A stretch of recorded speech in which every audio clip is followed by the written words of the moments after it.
Ethan Carter stood at the edge of his penthouse balcony, the cold New York wind brushing against his face. Below him, the city buzzed with life, cars honking, lights flickering, people bustling along the streets. It was a city that never slept. Yet Ethan felt like the loneliest man in the world. His wealth was staggering, his influence unmatched, and yet his life felt empty, like a gilded cage that no amount of success could unlock. At 38 years old, Ethan was the epitome of the American dream. He had started his tech company in his early 20s with nothing but a laptop and an idea. And within a decade, he had transformed it into a global empire. The accolades had followed: magazine covers, awards, invitations to exclusive events, but so had the isolation. Somewhere along the way, the people in his life had become more interested in what he could give them than in who he truly was. They called him brilliant, visionary, and untouchable, but none of those words felt like him. Behind closed doors, Ethan Carter was tired of the superficial smiles, the endless negotiations, and the constant suspicion that every act of kindness he encountered came with a price tag. He had learned the hard way that even the people closest to him could betray him. His ex-fiancée, for one, had walked out of his life after a particularly messy argument over a prenuptial agreement. Proof to Ethan that love and loyalty had limits when money was involved. That night, as he stood on the balcony of his towering Manhattan home, Ethan's thoughts turned inward. Was there still goodness in the world?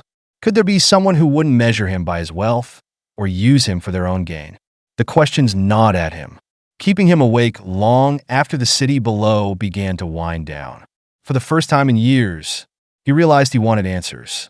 The next evening, Ethan found himself driving aimlessly through the outskirts of New York City. His sleek black Mercedes glided past the towering glass skyscrapers, then past rows of brownstones, until the city's glow began to dim. He didn't know where he was headed. He just needed a break from the gilded world he inhabited. Eventually, he spotted a diner at the corner of a quiet street. The building was small, its faded sign flickering weakly against the cold evening sky. Vinyl booths lined the windows, and the soft hum of conversation leaked out through the glass doors. It was the kind of place he hadn't stepped foot in since his college days. Before success had consumed him, Ethan hesitated for a moment, glancing down at his tailored suit and polished shoes. He looked completely out of place, but something about the diner drew him in. Perhaps it was the simplicity of it, the promise of a world unburdened by the pretenses of wealth and power. Without giving himself time to reconsider, he parked his car and stepped inside. The diner was warm and bustling, a stark contrast to the cold night outside. A soft yellow glow bathed the room, and the faint smell of coffee and fried food filled the air. It wasn't elegant, but it was comforting in a way that Ethan hadn't experienced in years. He slid into a corner booth, hoping to blend into the background, and then he saw her. The waitress moved gracefully between tables, her dark curls tied back in a loose ponytail. Her name tag read Hannah, and she had a warm smile that seemed to light up the room. She greeted each customer with the same genuine kindness, whether they were a businessman in a rumpled suit or a group of teenagers splitting a milkshake. There was no pretense, no hesitation, just an effortless sincerity that Ethan found both unfamiliar and intriguing. When Hannah reached his table, she offered him the same smile. "Good evening," she said, setting down a menu. "Can I get you started with some coffee?" Ethan nodded, his usual guardedness kicking in. "Yes, thank you," he said, his voice quieter than usual. As Hannah walked away, Ethan found himself watching her with quiet curiosity. She was different from anyone he had encountered in a long time. She didn't fawn over him, didn't seem to recognize him as one of the wealthiest men in the city. To her, he was just another customer, and there was something refreshing about that. When she returned with his coffee, Ethan found himself speaking before he could stop himself. "Do you work here full-time?" he asked, surprising even himself with the question. Hannah looked at him, her expression open and unguarded. "For now, yes," she replied. "I'm putting myself through nursing school, so this pays the bills. It's not glamorous, but it's honest work." Her answer caught Ethan off guard. There was no bitterness in her tone, no sense of entitlement, just a quiet pride in the life she was building for herself. For a moment, he was reminded of his own early days, when he had worked late nights at a coffee shop while trying to get his startup off the ground. As the evening went on, Ethan found himself lingering at the diner longer than he had intended. He watched as Hannah moved between tables, her kindness unwavering. She treated everyone the same, whether they left a large tip or none at all. It was something Ethan hadn't seen in years, a sense of fairness and decency that seemed almost too good to be true. And that's when the idea struck him. Ethan reached into his pocket and pulled out his wallet. He placed it on the edge of the table, just within reach, and then excused himself to the restroom. It wasn't about the money, it was about the principle. Would Hannah take it, assuming he wouldn't notice? Or would she return it, as she had done for every other customer's belongings that evening? In the restroom, Ethan splashed cold water on his face and stared at his reflection. What was he doing? Testing a stranger's honesty in such a calculated way felt wrong. And yet he couldn't stop himself. He needed to know if her kindness was real or just a facade. When he returned to the table, his wallet was gone. For a moment, his heart raced, a mixture of disappointment and vindication swirling in his chest. He scanned the diner, his eyes landing on Hannah, who was standing by the counter, chatting with another waitress. Her demeanor hadn't changed. She was still smiling, still exuding the same warmth she had shown all evening. And then she turned to him, holding out his wallet with a calm, polite smile. "Sir," she said, her tone even and sincere. "I found this on your table. You must have left it behind by accident." Ethan stared at her, his emotions tangled. He had expected something different, an awkward glance, a moment of hesitation, but instead, she had done exactly what any honest person would do. "Thank you," he said, taking the wallet from her.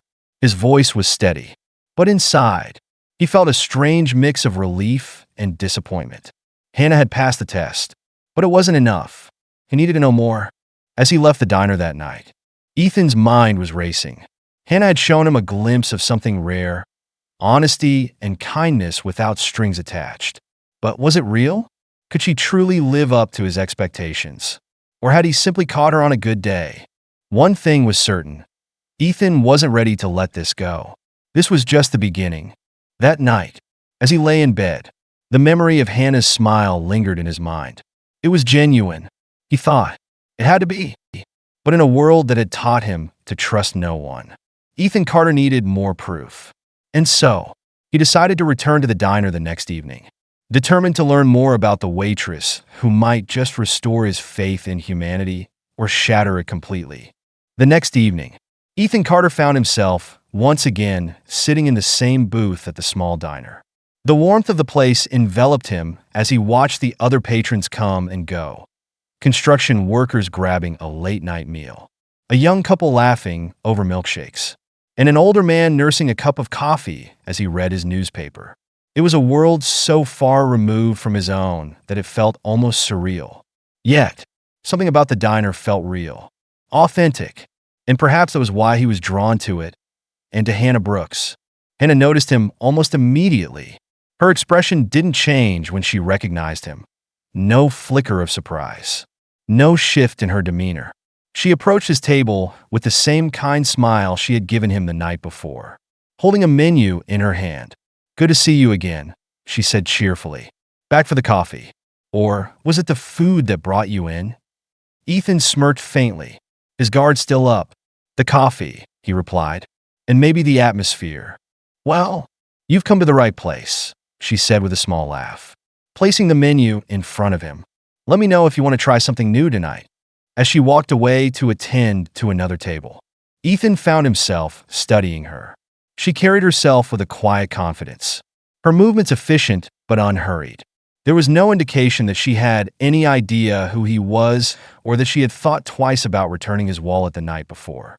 To her, he was just another customer, and that intrigued him even more. When she returned to take his order, Ethan decided to engage her in conversation. "You mentioned last night that you're putting yourself through nursing school," he said, keeping his tone casual. "That must be tough, balancing work and classes." Hannah nodded, her smile softening. It's not easy, but it's worth it. I've always wanted to help people, and nursing feels like the right path for me. My mom used to say that a little kindness can go a long way, and I guess that stuck with me. Ethan tilted his head slightly. Curious. Your mom sounds like a wise woman. She is, Hannah said with a hint of pride, but she's been sick lately, so I've been working double shifts to help cover her medical bills. It's a lot, but I'm managing. For a moment, Ethan felt a pang of guilt. He had spent the last night testing her integrity, while she had been quietly struggling to keep her life together. Her story was a stark reminder of the disparity between their worlds. Yet, despite her challenges, there was no trace of bitterness in her voice. She spoke with determination, not self-pity, and that only deepened Ethan's admiration for her. As the night wore on, Ethan continued to observe her. She treated every customer with the same warmth and respect, whether they were polite or demanding. He noticed how she stayed late to help a coworker clean up, how she checked on the older man with the newspaper to make sure he had everything he needed.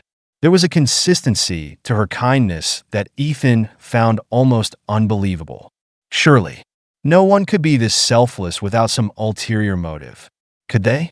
When Hannah brought him the bill at the end of the night, Ethan decided to test her again.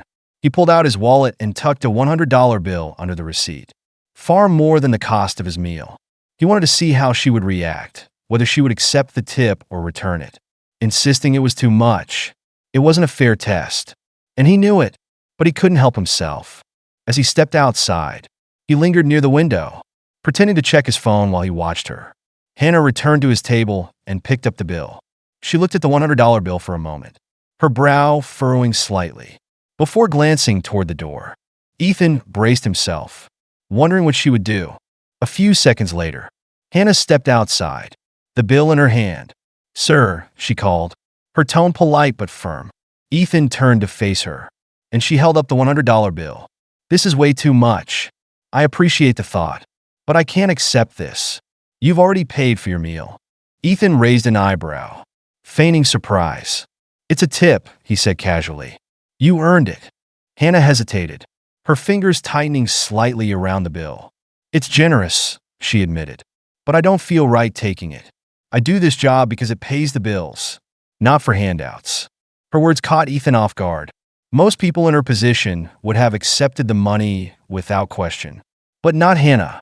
She had a quiet pride about her, a refusal to take anything she didn't feel she had earned. Slowly, Ethan nodded. "Fair enough," he said, taking the bill back. "But if you change your mind, let me know." Hannah smiled faintly, her demeanor softening. "Thank you. I appreciate the gesture." As Ethan drove home that night, his mind raced. Hannah had passed every test he had set for her, but his skepticism remained. He couldn't shake the feeling that no one could be this honest, this kind, without some hidden agenda. Yet, the more time he spent around her, the more he found himself questioning his own cynicism. Was it possible that he had been wrong about people all along? That kindness and integrity could still exist in a world that had taught him to trust no one? The next evening, Ethan returned to the diner yet again, unable to stay away. This time, he didn't test Hannah, at least not intentionally. Instead, he struck up a conversation with her, asking about her life, her goals, her dreams. She spoke openly, telling him about her mother's illness, her struggles with school, and her hope to one day work in a hospital where she could make a real difference. There was no trace of resentment in her words, no bitterness about the cards she had been dealt. If anything, her challenges seemed to fuel her determination. For the first time in years, Ethan found himself opening up as well. He told her about his own struggles, how his success had come at the cost of genuine connections, how he had become suspicious of everyone around him. He didn't reveal who he was, but he shared just enough to give her a glimpse of the man behind the suit. Hannah listened without judgment, her expression thoughtful. "It sounds like you've been carrying a lot," she said gently, "but maybe you've just been looking in the wrong places. Kindness isn't always loud or obvious. It's in the little things, like how you treat people when no one's watching." Her words stayed with Ethan long after he left the diner that night. For the first time in years, he began to feel a glimmer of hope, a sense that perhaps the world wasn't as cold and self-serving as he had believed. And as he drifted off to sleep, he realized that his search for trust had taken an unexpected turn. It was no longer about testing Hannah. It was about rediscovering something he had lost within himself. Ethan Carter returned to the diner. But this time, it wasn't just about curiosity or testing Hannah. Over the past week, he had come to see her as more than a subject of his experiments. She had become someone who challenged his beliefs about the world. Her kindness, consistency, and quiet strength were unlike anything he had ever known, and they stirred something in him he hadn't felt in years: hope. That evening, as the diner began to empty, Ethan lingered at his usual booth. Hannah approached with her ever-present smile. "You're here again," she teased lightly, setting down a cup of coffee without asking, starting to feel like a regular. Ethan smiled faintly, his fingers wrapped around the warm mug. "Maybe I like the coffee," he replied. Or maybe I just like talking to you." Hannah raised an eyebrow, leaning on the table slightly. "Well, that's flattering," she said with a grin, though her tone remained casual. "So, what's on your mind tonight?" He hesitated for a moment, then sighed. "There's something I haven't told you, and it's only fair that I do." He met her eyes, his expression sincere. "My name is Ethan Carter. I own Carter Technologies." Hannah blinked, taken aback. But to Ethan's surprise, she didn't react with the awe or discomfort he'd come to expect when people learned who he was. Instead, she simply said, "Okay, and why does that matter?" Ethan exhaled, the tension in his chest easing. "Because I came here looking for something real," he admitted. "I've spent my life surrounded by people who only see my money or my status. I didn't think anyone could be genuine anymore. But then I met you." Hannah's expression softened. "And you thought you'd test me," she said, her voice calm but firm, "to see if I was like everyone else." He nodded, guilt flickering across his face. "I did, and I'm sorry. I didn't know how else to believe in someone again." For a moment, Hannah was silent. Then she sighed and slid into the booth across from him. "It hurts to know I was being tested," she admitted, her voice steady. "But I get it. Life can make you cynical, especially when you've been let down. The thing is, Ethan, you don't need to test people to find the good in them. You just need to be willing to see it." Her words struck him deeply, cutting through the walls he had spent years building. "You've reminded me of what really matters," he said softly. "And I want to do better because of you." Hannah smiled faintly. "Good," she said, "because you can do a lot of good if you really try." Over the following weeks, Ethan began acting on her words, inspired by Hannah's resilience and values. He launched a foundation focused on healthcare and education, using his wealth to create real change. He asked Hannah to join him, offering her a role that would allow her to continue helping others. At first, she was hesitant, wary of stepping into his world, but his sincerity won her over. Together, they worked to build something meaningful.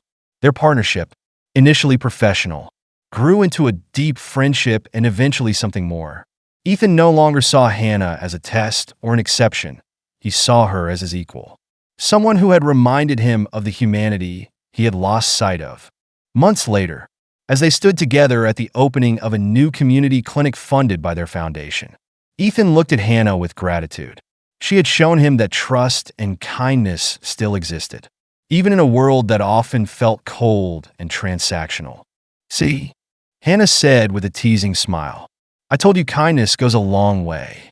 Ethan chuckled, his heart full for the first time in years. "You were right," he replied. "It does." Their journey hadn't been easy, but it had been worth it. Together, they had built not just a foundation, but a new way of life, one rooted in trust, integrity, and the quiet power of doing good,